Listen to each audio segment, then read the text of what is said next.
किसी ने जिस इंसान के पास संतोष नहीं, वो जिंदगी में कभी भी खुश नहीं रह सकता। उसके अंदर हमेशा बेचैनी रहती है। उसको कितना भी दे दो, उसका मन कभी भी खुश नहीं हो सकता। बहुत समय पहले की बात है। गौतम बुद्ध के शिष्य थे। एक बार उनके मन में ख्याल आया कि महात्मा क्यों फालतू की चीजों में परेशान रहते हैं। सब कुछ त्याग दिया, ना तो हमारा कोई घर है, ना कोई खाने की अच्छी चीज है, और ना ही किसी भी तरह की सुख सुविधा। इतनी सर्दी में भी हम इस पैर के नीचे ही बिना बिस्तर के सोते हैं। अगर भगवान ने हमें दिया है तो हमें भी घर बनाना चाहिए। अपने घर से भी तो हम ध्यान का संदेश दे सकते हैं। उसके मन में ख्याल आया कि उसे भी अपना एक घर बनाना चाहिए जिसमें आलीशान कमरे और सुख सुविधाएं हों। वो नगर में भ्रमण के लिए निकला था तो किसी ने उसे एक गद्दा तोहफे में दे दिया। वो गद्दा काफी आरामदायक था। उसने बोला, ये होता है असली सुख, देखो इस गद्दे पर सोने में कितना सुकून मिलता है। काश अगर एक कमरा भी ऐसे आरामदायक हो, फिर तो जिंदगी कुछ और ही बन जाए। लेकिन महात्मा है कि सुनते ही नहीं है। आखिर सब कुछ त्याग करके खुद को कष्ट पहुंचाना, ये कौन सा जीवन है। उसने विचार किया कि वह अगले दिन भिक्षा मांगने के लिए जाएगा और पैसे इकट्ठे करेगा ताकि वो अपना घर बना सके और आराम से उसमें जीवन गुजार सके। इसी इरादे से वह अनाज और धन इकट्ठा करने के लिए वह नगरी में निकल गए, जिसके लिए वो गांव-गांव की यात्रा शुरू करी और कई लोगों से मुलाकात करते करते और अपने इस आश्रम के बारे में बताया। इसी यात्रा के दौरान उनकी मुलाकात एक किसान से हुई। वो किसान बहुत गरीब था, लेकिन फिर भी काफी उदार दिल का था। उसने महात्मा से आग्रह किया कि आप बहुत थक गए हैं, आप आज रात्रि को मेरे घर पे विश्राम करें और भोजन ग्रहण करें तो आपकी बहुत अनुकंपा होगी। वो महात्मा मान गए। उसने उनका स्वागत किया और उनके आने का कारण पूछा। महात्मा ने उसे सारी बातें बताईं। मैं बहुत दूर जंगल से आया हूं और मैं अपने लिए एक आश्रम बनाना चाहता हूं। किसी विचार से मैं इस नगर में भ्रमण पर निकला हूं कि अगर मुझे कुछ धन मिल जाए तो मेरा काम आसान हो जाए। उस किसान ने महात्मा की बात सुनी और बोला, आप निश्चिंत रहें, हमारे गांव में बहुत से उदार और धनी लोग हैं जो आपकी मदद जरूर करेंगे। उसने महात्मा को भोजन कराया और बोला, आप चिंता ना करें, आप आज रात्रि को विश्राम करें, बाकी सुबह का कल देखेंगे। लेकिन उस किसान के घर में सिर्फ एक ही बिस्तर, एक ही चौकी थी और सोने का सिर्फ एक ही बंदोबस्त था। उसने महात्मा से आग्रह किया, आप मेरे बिस्तर पर सो जाइए, मैं नीचे जमीन पर सो जाऊंगा, मुझे कोई दिक्कत नहीं है। उसने एक पतली सी फर्श पर चादर बिछाई और फर्श पे लेट गया। थोड़ी ही देर में किसान जोर जोर से नाक बजाने लगा और गहरी नींद में सो गया, और यहां महात्मा को नींद नहीं आ रही थी।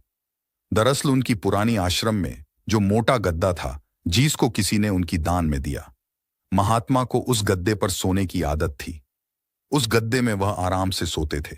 लेकिन आज किसान की चौकी पे कोई मोटा गद्दा ना था, इसलिए उनको रात भर उन्हें नींद नहीं आई और रात भर बस की किसान को देखते हैं और सोचते रहे, क्या आखिर ये कैसे निश्चिंत होके अपने फर्श पे सिर्फ एक पतली चादर पर नींद में सो रहा है। सारी रात ऐसे ही बीत गई। अगले दिन सुबह हुई, किसान उठा और महात्मा का चरण स्पर्श किया और महात्मा से पूछा कि आपको कोई रात में दिक्कत तो नहीं हुई। महात्मा ने बोला, नहीं, मुझे कोई दिक्कत नहीं हुई, लेकिन मैं तुमसे एक बात पूछना चाहता, तुम बिना किसी बिस्तर के इस फर्श पर कैसे सो जाते हो? तुम्हें नींद कैसे आ गई? मैं तो यही देखकर हैरान हूं। किसान बताता है, दरअसल दिन भर में मजदूरी करता हूं और मजदूरी की शरीर में इतनी थकावट आ जाती है कि घर आते ही मुझे बस बिस्तर की तलाश होती है।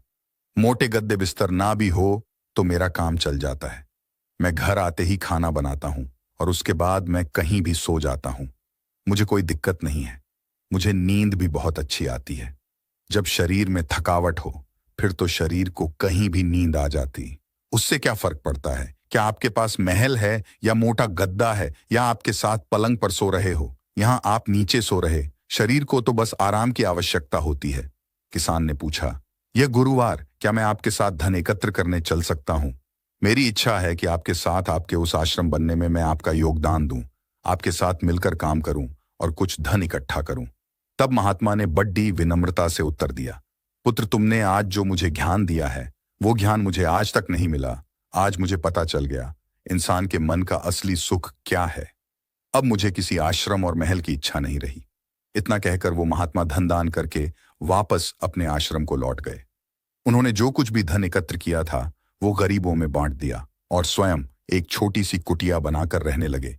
जीवन का सुख संतोष में है। अगर मनुष्य के पास जो भी है वो उसे स्वीकार कर ले और उसी में संतोष कर ले तो जीवन में उसे खुशियां तलाशने की जरूरत नहीं है। वो उसका सारा सुख उसी वक्त अनुभव कर लेगा। कई घरों में को कभी भी खुश नहीं रहने देती और इसी तरह से पूरा जीवन असंतोष में बीत जाता है। उसके पास इतना है, मेरे पास इतना क्यों नहीं। हम हमेशा दूसरों को देख के उनसे परेशान रहते हैं कि ज्यादा लालच और हद से ज्यादा इच्छाएं अक्सर इंसान को बीमार करते हैं। हम उम्मीद से ज्यादा अपेक्षाएं पालते हैं और जब वह चीज पूरी नहीं होती तो हमें दुख होता है और हम चिंता करने लगते हैं। जब जीवन में संतोष ही नहीं तो फिर भला जीवन का क्या मतलब। ऐसे में तो हर दिन हम परेशानी रहेंगे। इसीलिए इस बात पर विचार करने की आवश्यकता है। हमेशा याद रखें, संतुष्टि ही जीवन का मूल मंत्र है। अगर इंसान में संतोष है तो कोई भी दुख उसे तोच नहीं सकते। जीवन का यही रहस्य है, जो मिले उसमें खुश रहना सीखो। बाकी अगर ये कहानी आपको अच्छी लगी हो तो इस वीडियो को लाइक करें और ऐसी और कहानी सुनने के लिए डे इंस्पायर्ड चैनल को सब्सक्राइब करें। तब तक मिलते हैं हम आपसे ऐसी ही एक और प्रेरणादायक कहानी के साथ अगले दिन। धन्यवाद।